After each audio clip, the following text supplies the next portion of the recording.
Hey guys, welcome back to another exciting episode of Bowhunt or Die. Justin, I wish I could say that the cooler temperatures are finally starting to hit the Midwest here, but after yesterday's 90-degree heat... It's like a cruel joke that nature is playing on us right now. It's September, nature. It's supposed to be getting cool. You know, I spent a couple days in the UP of Michigan over the holiday. For you. Well, I mean, I woke up one morning, it was like 42 degrees. I was like, yeah, baby, you know, fall's coming. And then I get home and it's almost 100 degrees every day this week. So hopefully it cools down because we got Wisconsin opener in like a week. Well, so it better be cooler than 90 degrees, all I can say. You never know until, I guess, the opener gets here. But before we get too far into this here, we got a couple of things, a couple of announcements, I guess. Number one, in the last episode, we decided to put my hit list footage up on the website, kind of as a bonus footage. It's kind of a new thing that we're starting to do. We're going to have all these additional pieces for you to be able to watch over there as well. Got a lot of traction. I'm still deciding what name is going to go with which buck, so that's going to be on the next episode. I'll have that figured out. Allow me to translate. That means Todd hasn't read any of the comments yet. No, that's not true. That is false. By the time the next show comes, that is false. He'll have read them. I actually have that window opened up on my computer, and I have been looking at them. And there's some good ones, thank goodness. So thank you for helping me get those bucks named. But with that being said, one of our sponsors, Wicked Tree Saws here, is providing a discount. Yeah, well, I mean, guys, if your season isn't already open, it's going to be opening very soon, which hopefully means you're going to be out hanging some tree stands if you hadn't already. You know, as most of you guys know, we've been using Wicked Tree Gear products really since day one. I mean, since the day that this company started, probably before these saws were even on the market, we had our first ones. You know, they're offering an exclusive savings right now. If you go to their website, which is wickedtreegear.com, use the promo code BHOD, as in Bowhunt or Die. You get 10% off your order. You know, your hand saws, I've had mine for, I don't even know, 6-7 years now. I'm still using the same original one that I got. This thing is virtually indestructible, made in the USA. They've got pole saws as well. So if you guys want to get a high quality saw that you can use hopefully for the rest of your life, check out Wicked Tree Gear. That's a great offer from them, so thank you to them. And then Todd, you know, Kentucky, here we come. Kentucky, that's right. Opening day in Kentucky was this last week. We've got Tim Conley and Josh Sturgill both down south there shooting a couple of deer, so let's get right to it.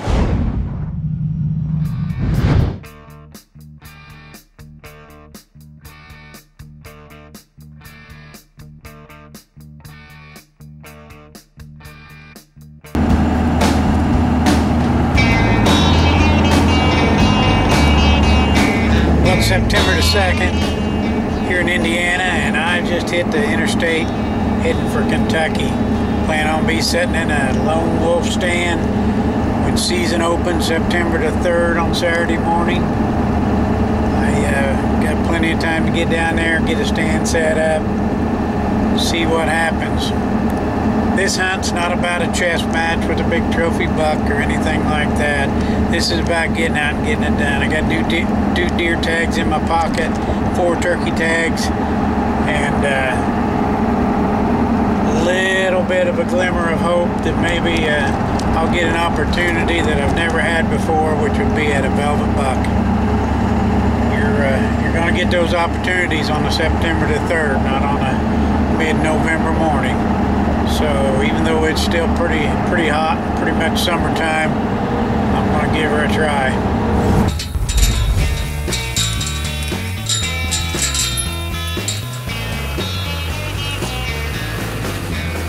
Well, I just got back up here to the barn, and when I pulled in the barn, I pulled my truck inside this barn, just making sure the cattle's not going to get to it and stuff. But out in this pasture field, there was a whole mess of turkeys out there. I took off down over the hill, crossed under the fence, electric fence, and went up and went down to that spot where I turkey hunted this spring. On my way down the final hill to where I hunted at, there off to the left, there was 2 deer bedded down there, less than 20 yards. They were no more concerned with me than man the moon. I'm not used to that. I guess these deer don't ever see people back in here, but so got a lot of high hopes. I went on down where turkey hunted, kind of a low bottom where the water runs through there, and a lot of tracks and stuff down that area. So I'm going to grab a stand. They've dropped me off a 4-wheeler here to use. I'm spoiled at this place. I'm going to run around there in a 4-wheeler, put my lone wolf up, and be ready to slip down in there in the morning. Bowhunt or Die.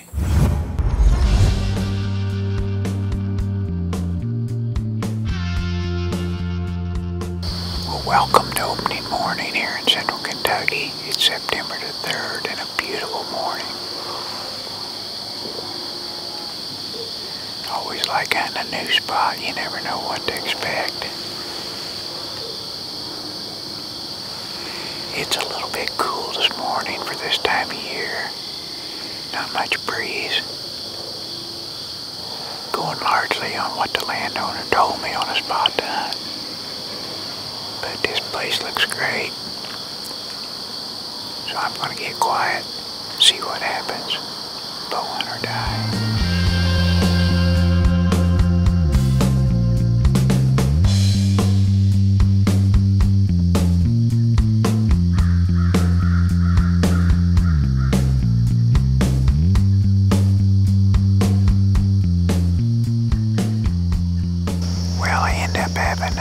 Turned out it was 3 bucks out there. I'm pretty sure they's all in velvet. I'll have to see. It's kind of hard to see on this small screen from the camera.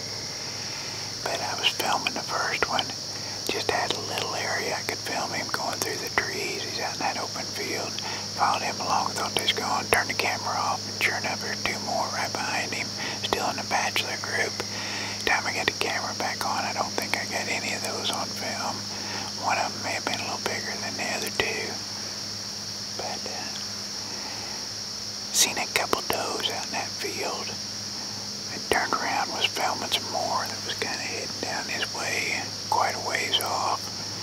And, one started blowing up here on the west side of me. This wind is kind of sucking up this draw here. Pretty much straight out of the east. I don't know if the wind's really out of the east or if it's just sucking up his draw. I never did see the deer out there that was blowing at me. But they finally took off after they blowed for quite a while. Good to see there's some deer around there close.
Exciting.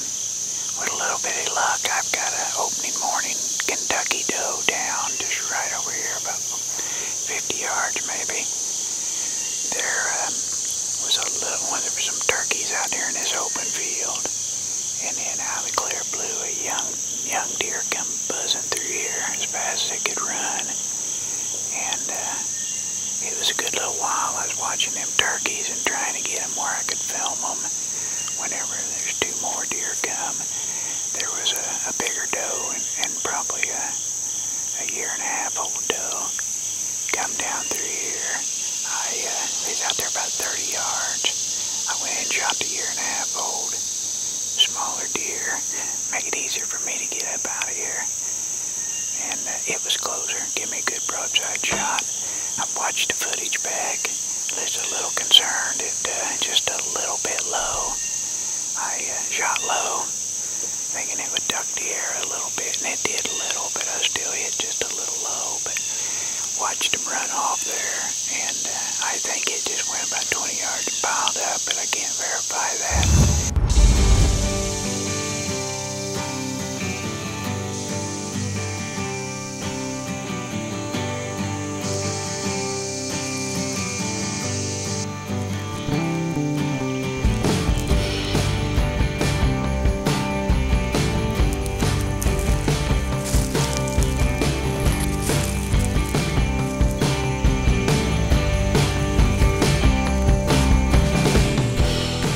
way to start Kentucky opener. Probably about 10 o'clock this morning. I'd seen a few deer earlier, seen 3 velvet bucks out in the field behind me, about 70 yards close as they got. Had a little one come running through here, had a bunch of turkeys out in that field. I don't know if that little one spooked at those turkeys or what, but it come running through here about 90 miles an hour, and maybe about 4 or 5 minutes after that, there's this 1.5-year-old doe and probably the mama to that other one come through. I chose to shoot the 1.5-year-old one. She didn't have fawn with her, and gonna be better eating, easier for me to get out of here by myself. But I didn't think she went far. I reviewed the footage in the tree, and looked like I may have hit her just a little far back for as low as I hit her. So I give her a little bit of time, but she didn't go but about 40 yards from where I shot her, and was piled up there. So I drug her out here where I get a little better footage. Didn't take her long for the flies to find her here in this September 3rd heat. Nice cool morning, but it's warming up quick. So without any further ado, now the work begins. Bow hunt or die.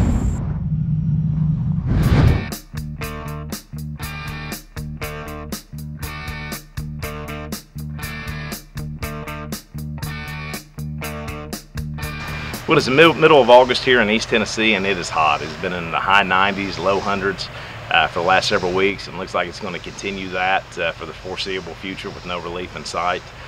This year has been a very difficult year. In the beginning of the year, we lost a great friend and business partner, David Rainey. I'd been business partners with him for the last 10 years, and it had been an outstanding relationship, and unfortunately he passed away very suddenly and unexpectedly. And so it's been a rough year so far dealing with that loss and trying to move forward and working things with the business and all those pieces. And so it's just something that we've had to deal with and will continue to deal with probably for a long time.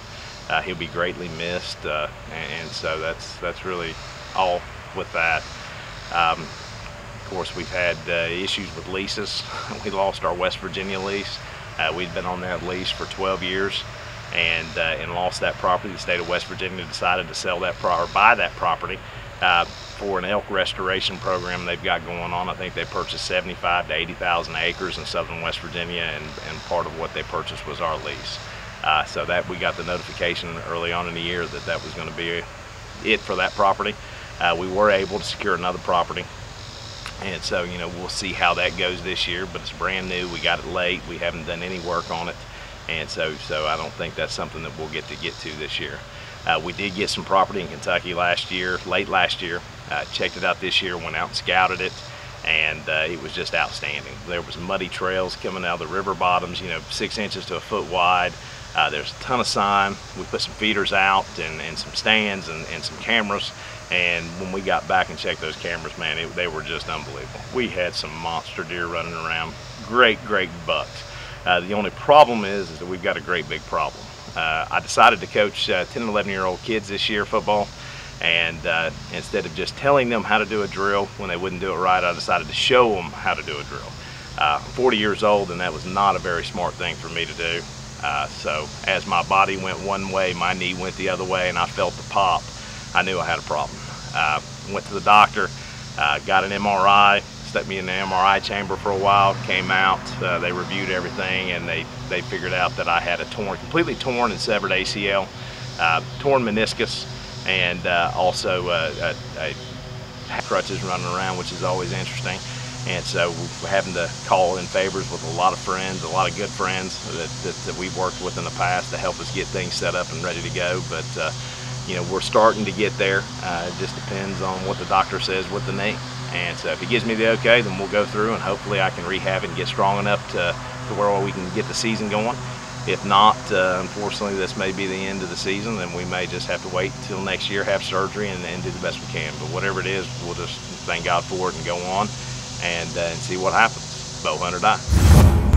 It's the end of August, and we're here on the property in northern Kentucky, and man, is it hot. We left about 3:30 this morning from Knoxville, hoping we get started before it got too warm. It's 8:30 now, and it's already up to about 85, 90 degrees, so it is warm. Still having issues with the knee, but thank God the doctor's told us he's going to let us put off surgery till the second week of December. But what that's going to require us to do is change everything. So we're basically 2 weeks away from season here in northern Kentucky, and now we've got to go and we got to start putting blinds in because I can't get up in a stand. So this is not something I would normally do, but the situation is going to dictate this, and this is what we're going to do if we're going to have to hunt. So we'll see what happens, and we'll hope for the best. Bow hunt or die.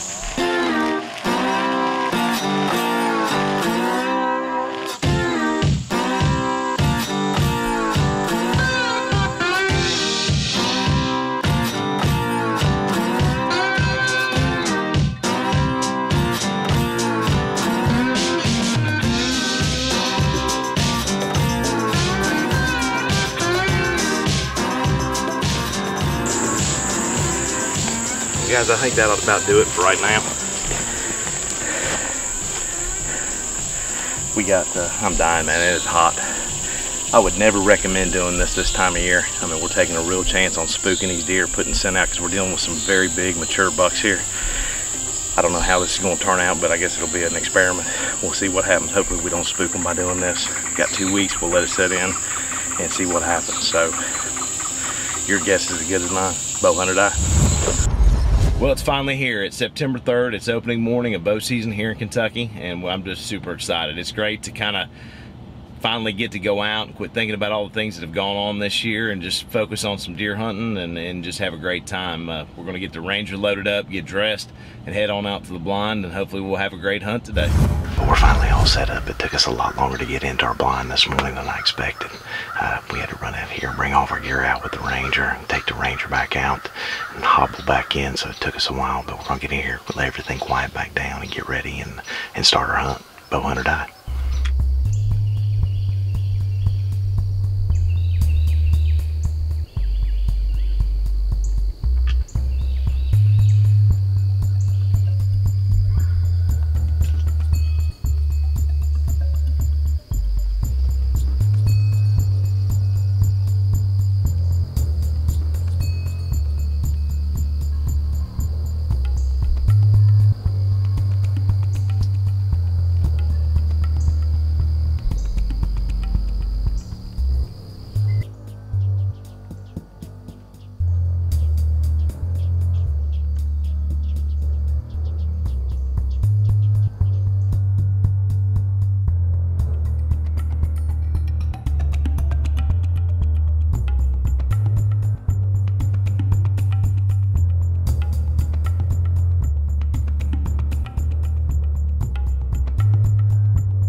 Well, what do you know?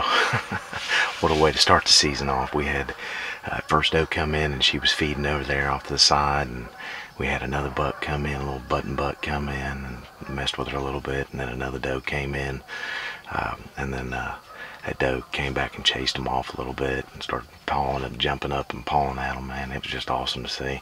But then she stood there just a little bit too long, and I couldn't help myself. So put a good shot on her. She took off and ran about 50 yards. We heard her crash.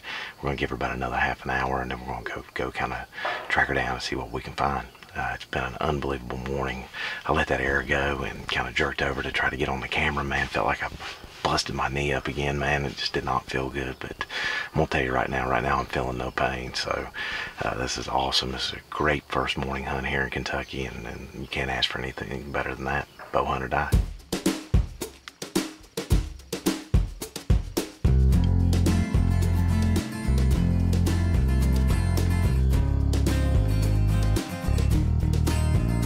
"30 yards from the blind, and here's our first drop of blood we found. And then she just opened up from here. That NAP broadhead just absolutely ripped her open. She's bleeding right through here, and I expect we'll find her right over here across this little thicket." There she is, right there. Which has been a great morning. We had this doe come in to about 15 yards, and she was chasing some other does and a small button buck off, and she stood there a little bit too long, so we put a good shot on her, and she ran about 45 yards, had great blood.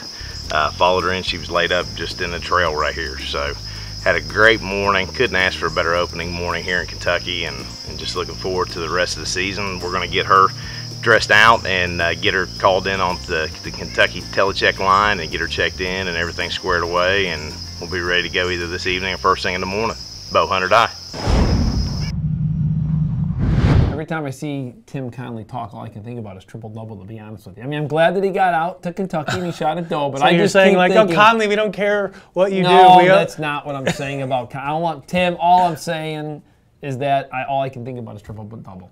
But yes. I am very happy that you got out and shot a doe. It looks like a heck of a great spot you have there. Yeah. Hopefully it's a little cooler on his next trip down there. It looked pretty warm. But, you know, congratulations to Tim. How about the beard? I mean, is it... I am not fortunate enough to get anything more than what you see right here, which is basically nothing. I mean, isn't it like worse when you have a big beard like that and it's hot out? I'm just wondering. I guess I do not know the answer to that. I don't know. I usually just stick with the ugly scruff because mine's too red.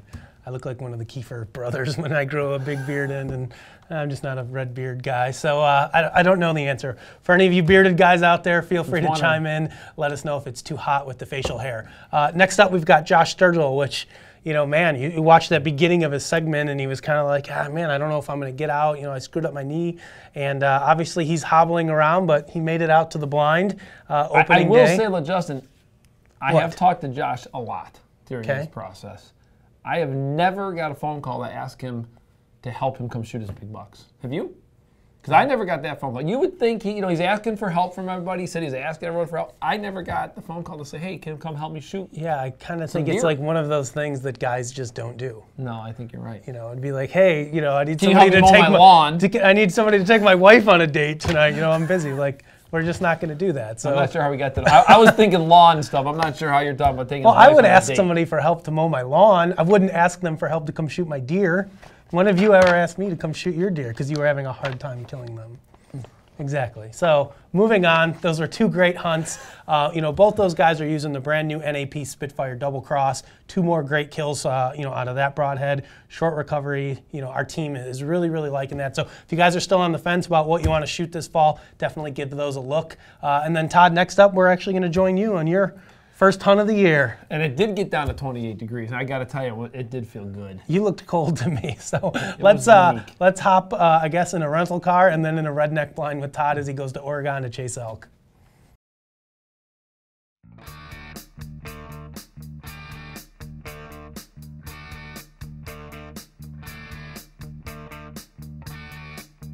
Well, we made it to Portland, Oregon on time. You can see our first bag of luggage right now. Now we just need to make sure that bow shows up. Well, we successfully got the rent-a-car. We've made it to Chipotle. We forgot the batteries, so we just hit the Walgreens. I think now, and I got my credit card declined at the Walgreens because I've used it so much already. I think I'm gonna have to give them a call and get that released. But now we're officially ready to do our 100+ mile little jog that we got to do, and hopefully we'll be in elk country where we're gonna be hunting. So here goes. Now that's elk country. That's what we're talking about. This is the stuff that we don't get to see every day with where we live in the Midwest. It's amazing to completely, you know, we're so fortunate to live in the U.S. to have the ability to have the monster bucks of the Midwest and then to be able to come out to these beautiful places to chase elk. It's amazing.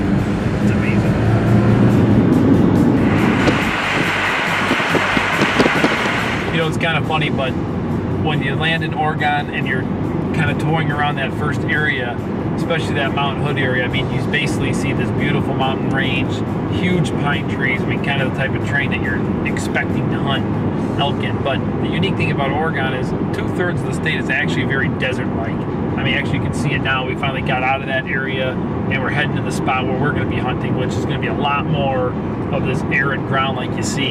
And it's totally different than what you'd expect, but it's going to be an adventure. It's always an adventure. That's why we bow hunt. So, bow hunt or die, guys. Well, we successfully have made it to the property. We're going to let a few arrows fly to get ready for tomorrow morning. Now, this particular place that we're hunting again is it's a private piece of property. So, we're going to start off in the morning doing a little bit of calling, a couple spots that they got picked out. Then we're going to end up hunting in some blinds to basically see if we can sit them out and wait them out in some areas. So right now, number one goal make sure the bow didn't get screwed up at the airport.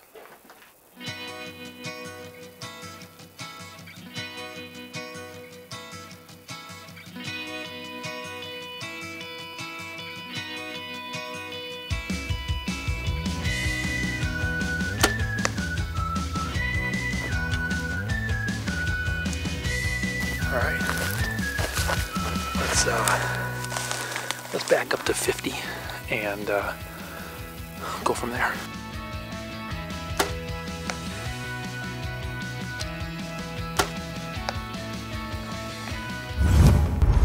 One of the beauties of bringing that is you can store your clothes in there tonight that you're wearing tomorrow, turn it on, and you're gonna be all ready to go. But we're here. Luckily enough tonight, one of the fellows that's in camp with us shot a nice bull, which is awesome. But tomorrow morning they're calling for a little bit of rain. We're going to go actually to, I don't know what you want to call them, little mountainous hills. It's going to be fun watching Mike climb up there with me. But they've been seeing some cows come out of one area and they think there's some bulls in there. So they're going to do some calling. We're going to see what happens. But right now, it's already 11 o'clock. You know, we got up almost at 4:30 this morning. So we're just getting our gear together, our final touches. They're calling for rain, so we're just kind of preparing for that. Otherwise, tomorrow's going to come quick. Next time you see us, we're going to be, my bow's going to be in my hand, and we're going to be in elk country.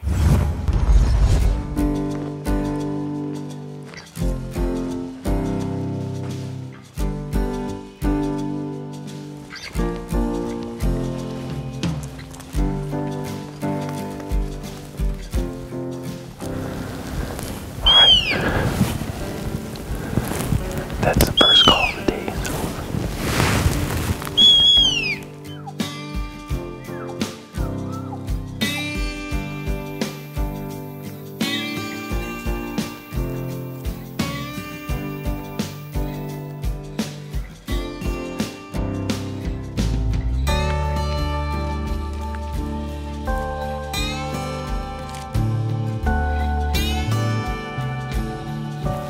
This is a good looking spot, I have to admit it. We just went by a big rub. We got 40 on, 50, 50. I like it. I like the setup. That's a nice rub. It's torn up. Well, our first morning wasn't bad. You know what? We got out there, we stretched our legs, went on a nice hike. Unfortunately, we didn't actually lay our eyes on any elk, but we definitely heard one. Tonight, we're doing a little bit different strategy. You know what? On private land like this, the reality is you have to just, you can't push the deer off your property. It's as simple as that. So we're going to be hunting actually in a redneck blind. We're going to be over a water hole, hopefully. Actually, we're not sure. There's two different blinds that we're deciding which one we're going to go to. We're going to cross our fingers, and hopefully they come in a little bit tighter. So, but one other thing too, a quick little tip. You know what? You go on these trips, you can't bring as much clothes. You bring the scent crusher bag along as your main garment bag to pack on the airplane. Plug it in, stick your clothes in it, nuke the bacteria. It's as simple as that. You'll have fresh clothes each time you go out. So as far as I'm concerned right now, we're gonna get a little bit of rest. We're gonna take some showers, and it's time to get in that blind and wait them out.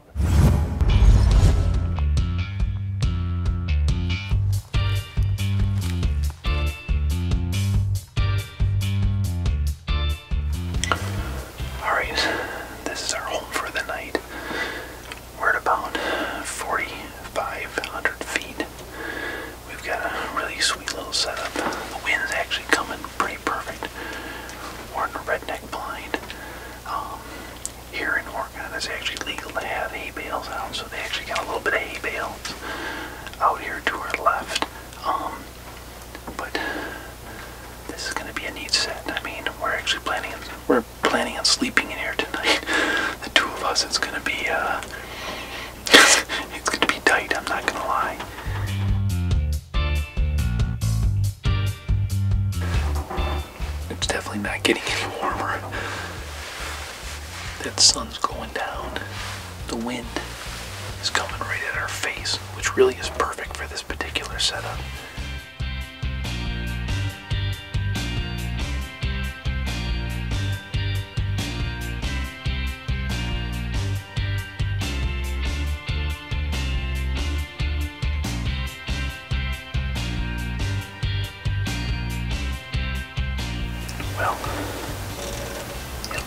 lots of movement to keep us on our toes.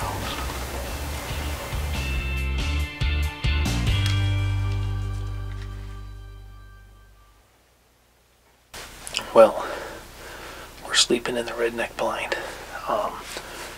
We got 2 sleeping bags. We carried our pillows in. Unfortunately, only about 8 mule deer came in tonight. It's going to be a long, cozy night at 38 degrees in this redneck. So until tomorrow, good night. Well, we slept great. I don't know about great, but we slept. Sure enough, we woke up. And it was just where you could see you couldn't film. And there was first, it looked like a cow. But then the bull came in, which was just dwarfed the cow. But unfortunately, we couldn't pull it off. There's no way. We could not have any filming light. And by the time that it was light enough to film, he got out of here. So we're just going to sit tight here and see what happens. Well, the stealth cams don't lie. Sure enough, 5:49. That bull elk was right here, and we could see him, but just not shooting light, not video light. But what are you gonna do? It was definitely it's fun to know that they were right here. So we've got plenty of time left, and we're just gonna keep working at it. So after this morning's hunt, the wind just wasn't good enough for us to go chase the elk that was in by us that morning, and it was a beautiful bull. Actually, when we went back and checked the stealth cam, there were 4 different bulls that hit us in the middle of the night on that one particular spot. So we just didn't want to push our luck and go up into where they're bedding, so we decided to stay out. We came back down, regrouped, and we're gonna hit this spot here. You never know. This spot hasn't been hit for a while by any elk until recently. There's been a cougar, believe it or not, that's been sliding in here. We got a really pretty cool picture of him, but we'll see. We only spooked a couple mule deer sneaking in here.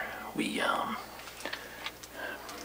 got things set up as dark as we could, and the goal is spend the night. It's either going to happen tonight or tomorrow morning early. If not, we regroup.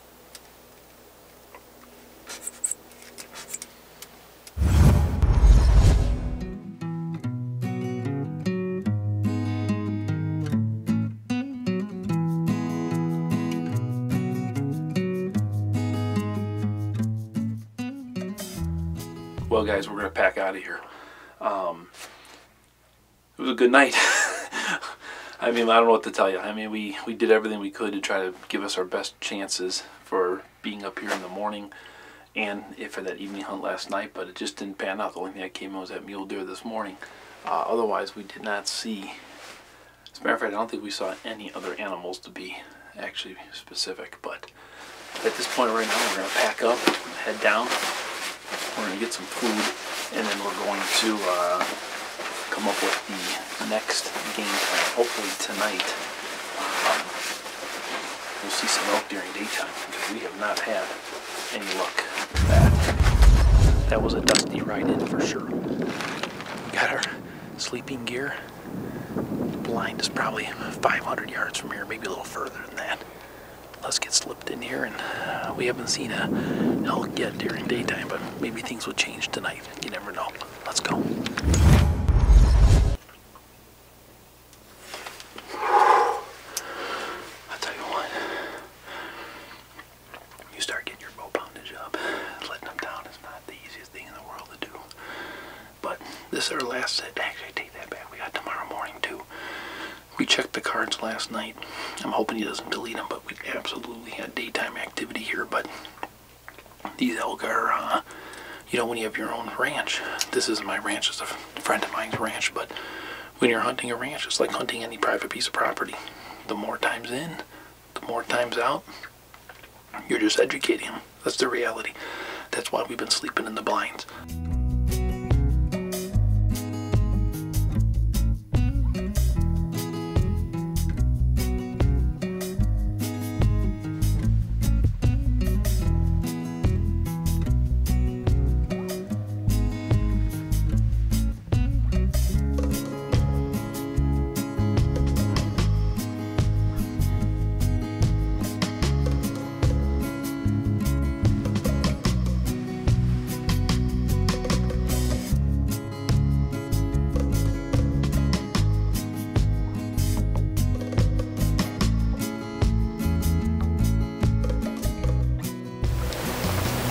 I talk very loud, but that's a younger bull.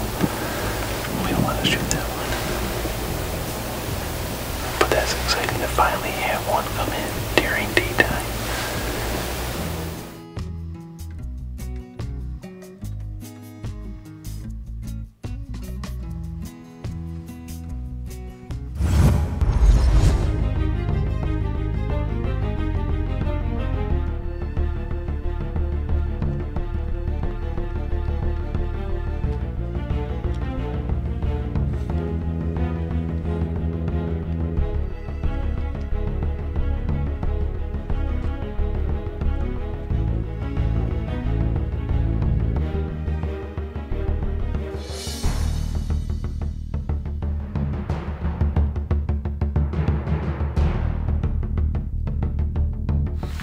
Well, that's a way to end the hunt, I guess. I mean, he was here. I mean, we spent the night. We got up. He actually woke us up, bugling at, I don't know, 2:30 in the morning. We got up early enough, and I mean, this was a mega bull. I mean, he was just walking all over the place, keeping these cows in check. But at one point, he was fighting another bull behind us. We couldn't see who he was fighting. But unfortunately now, he just ran all his girls off.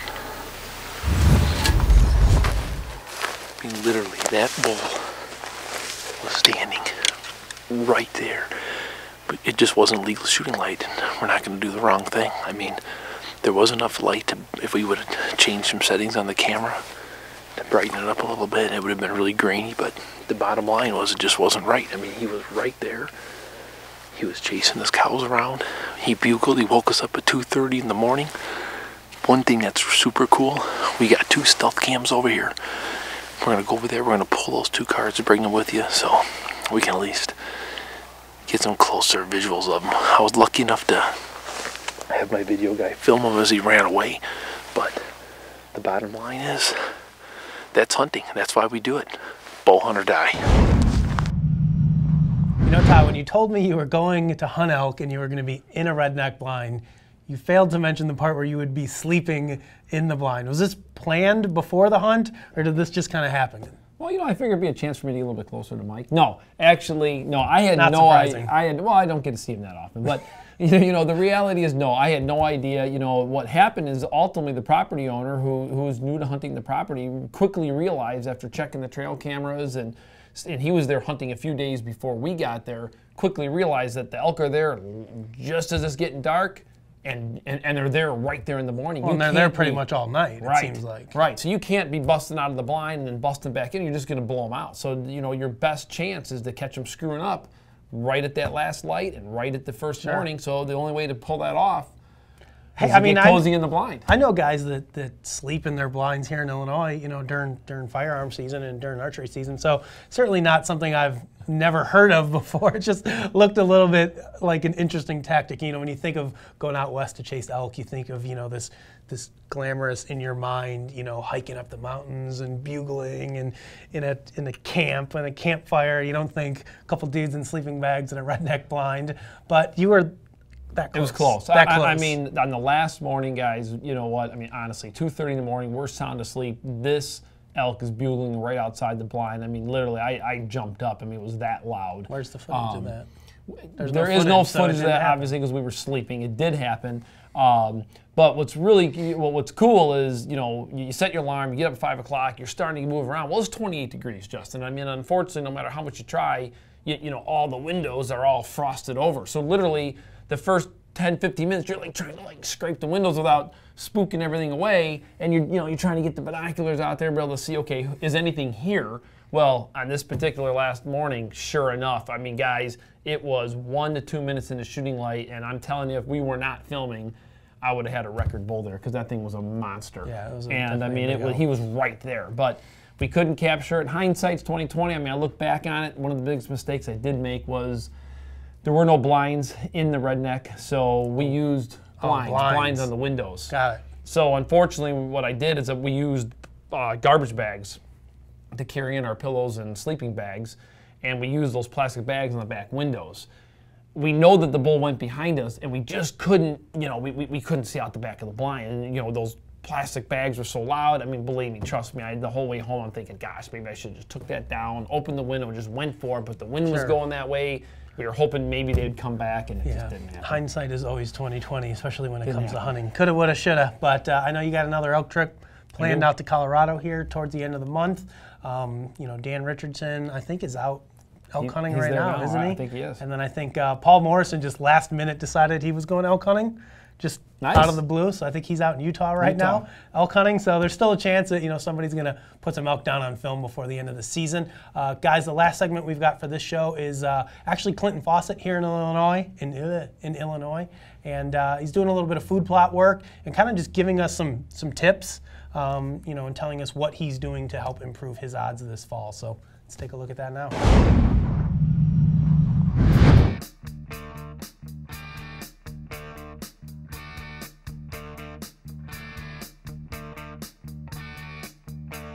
All right, well, good morning, everybody. It is a cold, chilly, foggy morning here in Central Illinois. Today is September the 2nd. It's about 50 degrees outside.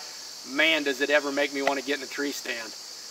Anyway, I thought I'd come down here this morning and film this interview to summarize up what Frank and I have been up to this summer. You know, first of all, we've been super busy. You know, we both got children. We've been helping coach their baseball teams. Right now, we're currently helping Coach Avery's JFL team, plus trying to get all our deer hunting stuff ready for the upcoming season. You know, each year when deer season's done, I like to sit back and try to figure out what can we improve upon for next year. You know, last year we had a very successful season. You know, we seemed like we had great weather patterns. You know, we had great karma. Every time we went to the tree, it just seemed like something good was happening. Our confidence was always high, and man, you know, were we ever lucky and blessed and successful. But you know, with that being said, I like to improve things. So the two things I felt like we should accomplish this year is improved entry and exit routes, and also I wanted to find a way to combat some swirling winds. You know, we got a couple great places like to hunt, but the wind swirls so bad that we just stay out of those areas. So the first place that we started this year was we went up to our northern Fulton County farm and we started working on the salad bar food plot. Now, you guys have seen the salad bar before on the show. It is a beautiful spot to hunt. I always say it's like something you see on TV, you know. It's just awesome up there. There's lots of deer, but we got a couple problems with that spot. One, it's 4 acres. So the deer get too spread out. You know, it's too big, but I can't change it because it's just a big area. But two, the deer the big bucks like to hang out in the middle of the field or on the other end, and our stand is at the far end of the field, so when we exit, we blow all the deer out. You know, that is a terrible idea to even be doing that. That's kind of why we only hunt up there a couple times a year. So this spring we kept that in mind. We decided, well, we're going to take the front half of that food plot, and we're going to put 2 acres of corn up there. You know, that's going to keep the deer out of their early season and force them to the back to our fall food plot setup. But the other thing that we decided that would do for us is when we planted it, we left 1 row unit off in the planter. So what that means is instead of planting 4 rows down through there in the center of the field, we only planted 3. Now that provided us a nice 4-foot wide opening to use as an entry route through the front half of that field. You know, we know the bucks like to bed up on that end, and we know that's the end they come from a lot, and they're not going to hang there because we got the corn to push them out, but it's going to allow us to get past them. So this July I went up there. We got our fall food plot, first part of the mixing, you know, the radish turnip part. We got the ground harrowed up, it looked great. Spread the seed, rolled it in, but the most important thing I did when I was there is I hooked a wagon blind up to the rhino.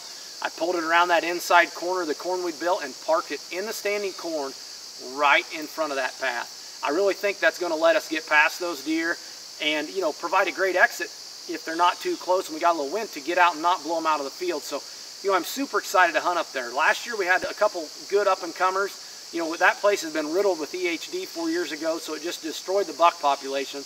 But last year there was a few good deer coming up. Now I checked cameras up there last week.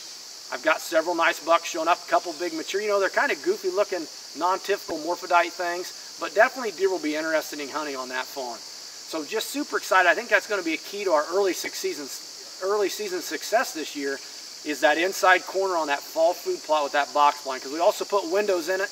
That's going to help combat those swirling winds. Now the first thing we did down here to improve this was a couple weeks ago we come down here, we brought the family down, got our neighbor's big tractor. John come down, picked the blind up with the forks, hauled it to the house. Now as you can see behind me, it looks a little different now. Frank and I have wrapped it in tin. We also put windows in it. We've got a sealed up door on the back. I really think it's going to be airtight, and I think with these windows it's going to allow us to hunt down in here no matter what. The next thing I want to bring up is, as you can see, this tree. You know, this tree is going to be awesome. I'll give you a nice panoramic view here of the plot. This tree sits out in the middle. It's 25 yards to these branches from the front of that blind. Now that is a great shot for Avery with the crossbow. That's a pretty high quality shot for Frank and I, depending on what day it is. But there's 5 of these big branches on this tree. That's going to provide awesome area for deer to make scrapes. Another thing that we did while we were down here, like I said earlier, this farm has been logged. 3 years ago when they logged it, they put in this creek crossing that's right on the end of this food plot. You know, the food plot's about 5 yards from the creek. They come right through here, made a crossing across the creek. That fall, Frank and I could not believe the amount of deer that were using that. The next spring after they logged it, that creek crossing washed out. Well, ever since then, Frank and I have been on the search for a big tube to put down in there. Now we found a culvert. It's 4 foot in diameter. You know, it's 16 foot long. Not as big as it needs to be, but it's going to work for this fall. You know, we come down here 2 weeks ago and we pulled that tube down. Frank rolled it into the creek. We worked on it for 3 or 4 hours, packing the dirt in, getting it settled in. Hopefully it'll last through this fall and we can tear it out in the spring before the high waters come, you know, when it starts raining again. But when we got that done that day, I put a stealth cam on it just to see, you know, how long is it going to take them to start looking at it. Well, you know, deer are curious animals to begin with, but plus with that path of least resistance, 2 mornings later was all it took. I got this nice 9-point coming across. You know, this is a nice 4-year-old deer. You know, not one that's necessarily on my radar that I'm really going to get after, but definitely a high quality deer that you know, we'll probably shoot if we run into him. But a couple of other things that we've got going on down in here. Seems like something happened to all the mature deer last year. You know, I think they got a disease called Dustin and Ty, you know, Frank, our buddy Mike, myself. You know, we took care of all of our EHD survivors. You know, they're gone now. Now we got to wait on these up and comers. But I did get a picture of one deer that we've got left. You know, he is a giant 8, as you can see here. You know, I've been getting a lot of pictures of him. I think he's going to go high 160s, maybe low 170s. Just a tremendous deer. He reminds me a lot of the deer called Snowbird that we killed down on this same farm 3 or 4 years ago. You know, he's probably got the same genetics. But I'm super excited about hunting him in this bottom because I really think this provides us a great opportunity with the creek crossing and this tree, and it sits between the sanctuaries. I just finally think we've got the setup right.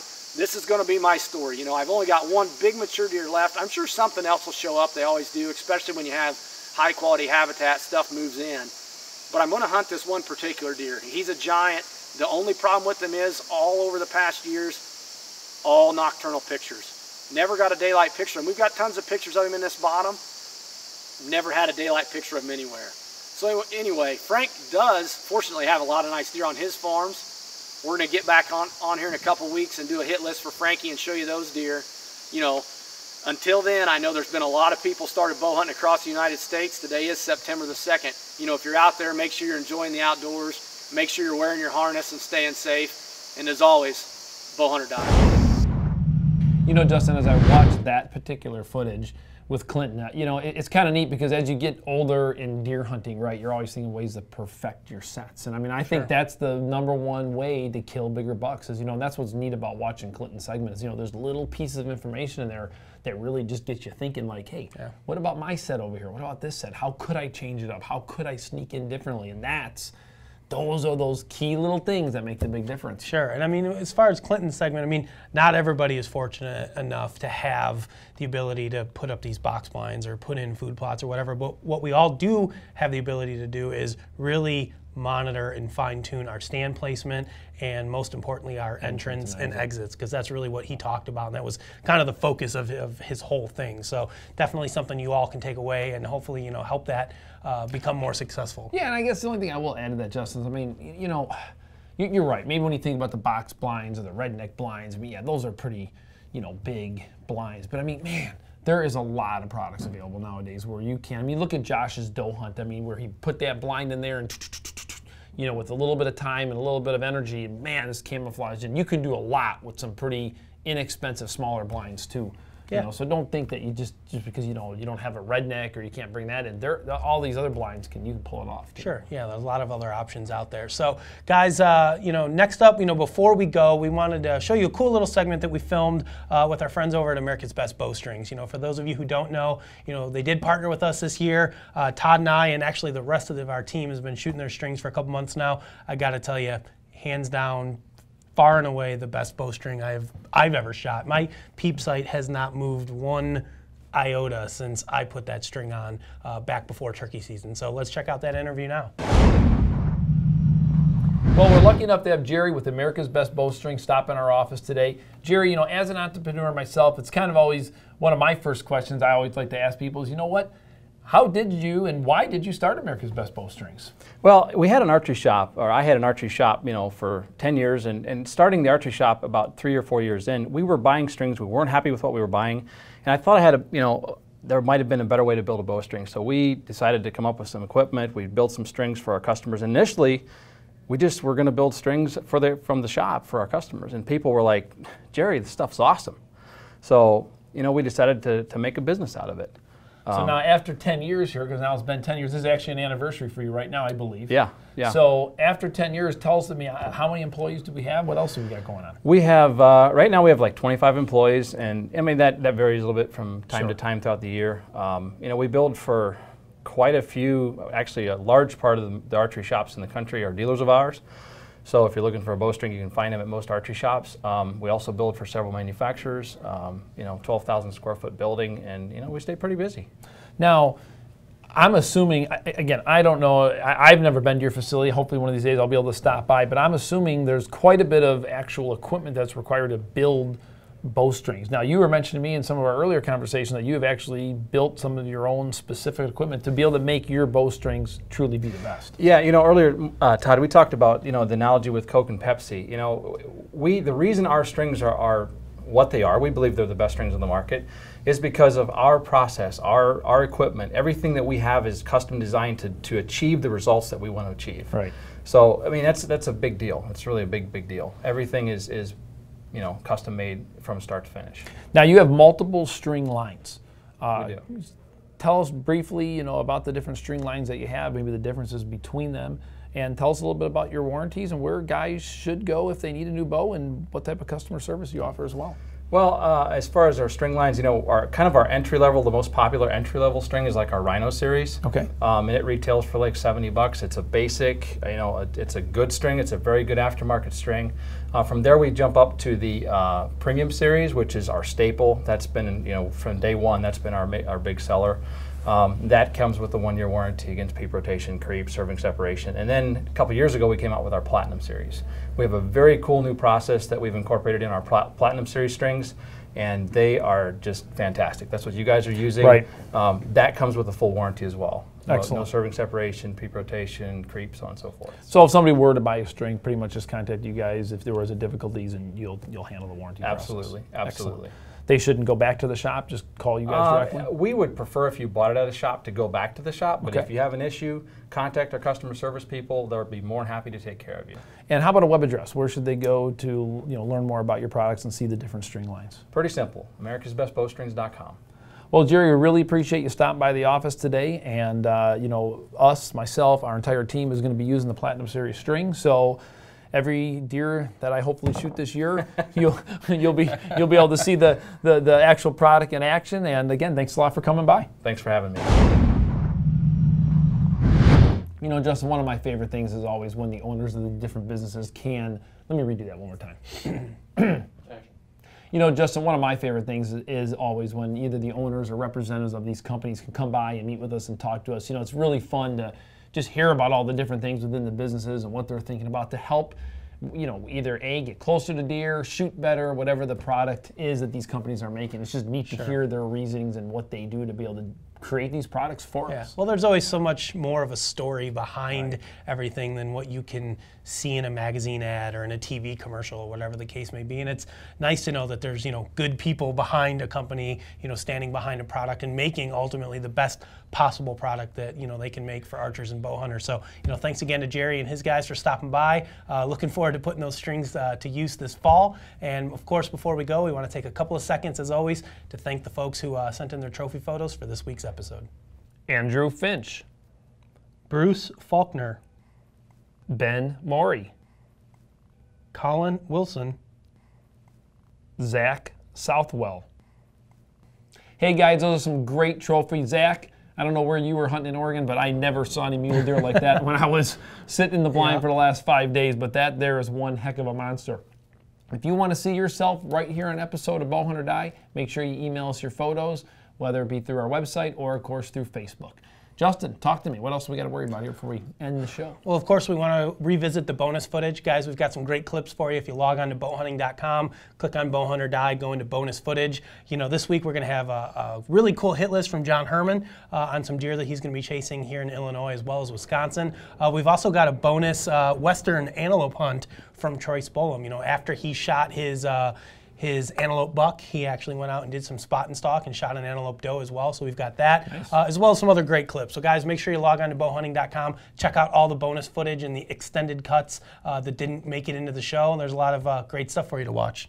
For more exciting action, be sure to follow us on Facebook, Twitter, and Instagram and receive live updates from our team members as well as the latest happenings in the bow hunting and archery world. Be sure to share your photos, stories, and experiences as well. And don't forget to pick up your official bowhunting.com and Bowhunt or Die gear by visiting bowhunting.com/gear. We have a full selection of hats, shirts, decals, wristbands, and much more.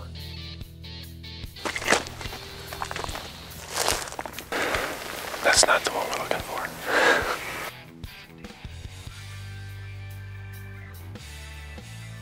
We sucked in so much dust on that Ranger.